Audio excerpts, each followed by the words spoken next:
kembalikan Pak Jokowi untuk memimpin negara Republik Indonesia ini. Hanya beliau yang bisa membuat Indonesia ini bermartabat, dihargai di seluruh dunia. Gak usah seluruh dunia. Terhadap negara tetangga Malaysia. Mereka takut dan segan kepada Indonesia. Kalau sekarang, yang katanya macan Asia ternyata bapaknya meong, ya.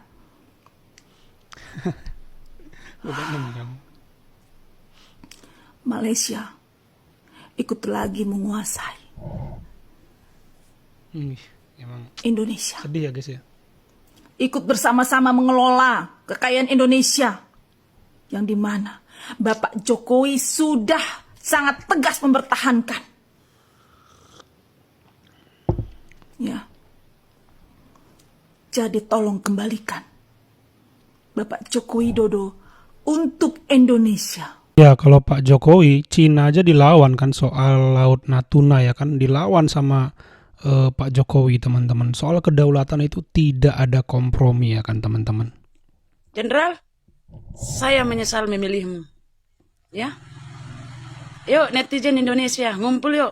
Siapa yang menyesal setelah memilih jenderal ini? Alasan saya menyesal karena banyak kebijakan-kebijakan sang jenderal ini yang sangat melukai hati rakyat ya. Kupikirlah dengan pangkat Anda sebagai seorang jenderal mampu melawan para pengkhianat dan penghujat bangsa. Dan ternyata Bapak sendiri bergabung dan menyelamatkan para penghujat dan pengkhianat bangsa.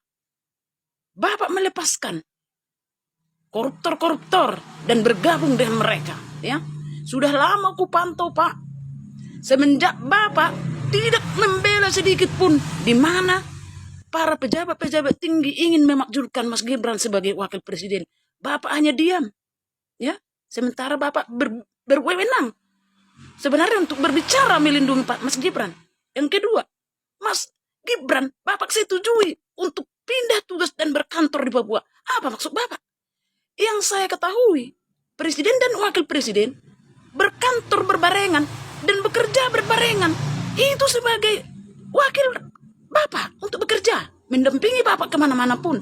Ini malah Bapak tempatkan dia berkantor di Papua, di daerah rawan. Kalau masalah daerah-daerah rawan itu, ada militer yang menangani itu, ada polisi yang menangani daerah-daerah rawan. Ya kan? Bapak menempatkan dia di sana. Supaya apa? Sudah bisa. Saya baca ya Pak, rencanamu. Ingat Pak, Bapak berdiri dan duduk di sana sebagai presiden karena ada Mas Gibran di sana. Lebih dari itu tidak. Betul. Bapak sudah lupa kacang akan kulitnya. Gibran. Ya. Sakit hati awak. Siapa yang kangen Pak Jokowi? Ngaco. Saya kangen banget. Kangen guys. Kangen Pak Jokowi. Kemarin waktu Pak Jokowi pidato di PSI itu yang ganti logo itu lumayan mengobati kangen ya, tapi asli kangen karena Bapak itu kan setiap hari turun ke rakyat ya. Kalau mohon maaf nih, kalau yang sekarang kan turun ke rakyat saat kampanye aja, habis itu gak pernah lagi. Untung ada Mas Gibran kan, ya memang karena saya memilih yang sekarang karena Mas Gibran. Mas Gibran turun ke bawah, tapi ya ampun, Pak Jokowi saya kangen sekali. Sehat-sehat ya Pak ya. Pas Pak Jokowi memimpin itu ketika menjelang 17-an ini supir-supir truk itu memasang bendera ya teman-teman di mobil-mobilnya. Nah sekarang malah ada fenomena di mana para driver, para supir itu memasang bendera One Piece ya teman-teman. Tanda bentuk protes gitu teman-teman. Tanda bentuk protes, tanda bentuk kesedihan ya teman-teman terhadap arah negara ini. Kan ini seperti tiba-tiba aja kita downgrade ya, terdegradasi dari yang tadi kita menuju sorotan dunia ya kan, udah disorot dunia, tiba-tiba kita seperti mundur gitu teman-teman. Wah gila ya teman-teman ya, ini fenomena ya teman-teman ya. Presiden yang membela koruptor tidak layak untuk didukung. Kalaupun saya menyuarakan untuk melengsarkan Prabowo Subianto, itu ada alasannya. Karena Bapak Prabowo membela koruptor. Keras ya. Presiden yang membela koruptor tidak layak untuk didukung. Tidak layak untuk memimpin NKRI. Pak Prabowo katanya mau melawan korupsi sampai ke Antartika. Mana? Baru sampai Lembong sudah ciut. Lebih baik punya ijazah palsu, pelengap-pelongo.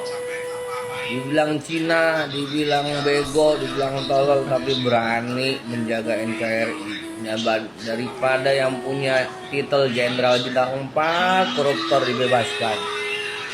Ambalat dibagi dua dengan Malaysia, menyala abangku. Memang pada dasarnya Jenderal Prabowo Subianto adalah pengecut.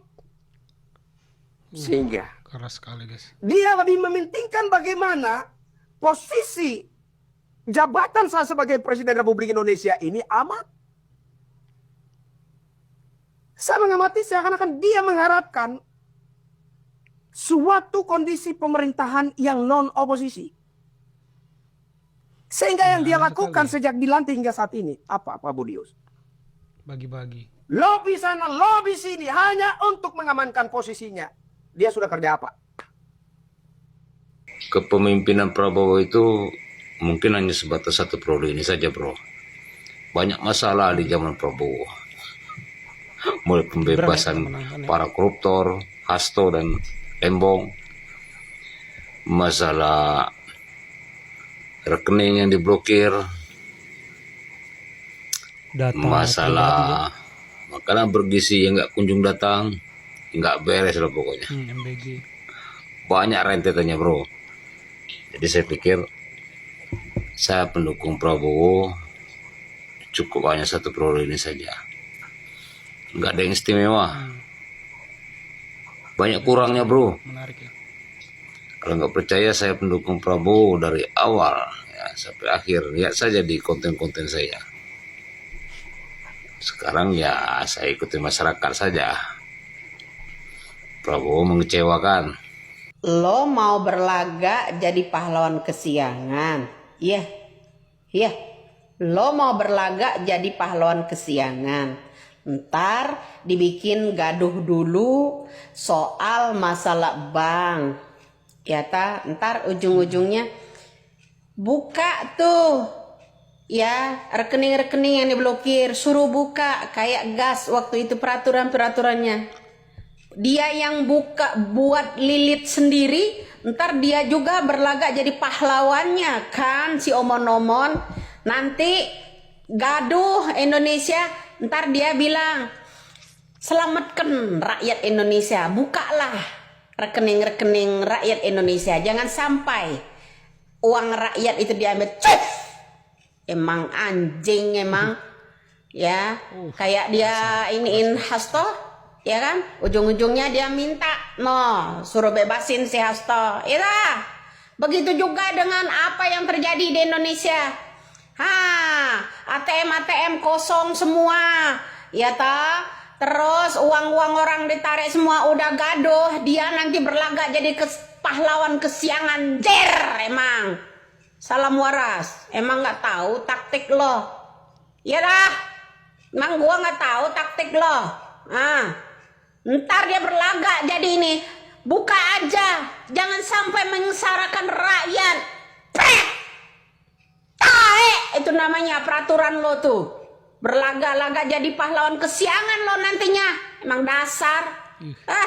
Anjing emang. Itu teman-teman, kita bosan memang dengan pola-pola bikin kebijakan yang ditolak rakyat. Nanti Prabowo sebagai presiden itu membatalkan begitu terus polanya. Padahal yang namanya kebijakan publik itu harus betul secara dari perencanaannya. Karena kan perencanaan itu blueprintnya itu kan menggambarkan kualitas daripada kebijakannya. Jadi tidak bisa kayak bikin asal ya lalu nanti dianulir begitu aja terus polanya. Menurut saya itu menghabiskan banyak energi, menghabiskan banyak waktu ya teman-teman, tidak efektif ya teman-teman. Dan kenapa tidak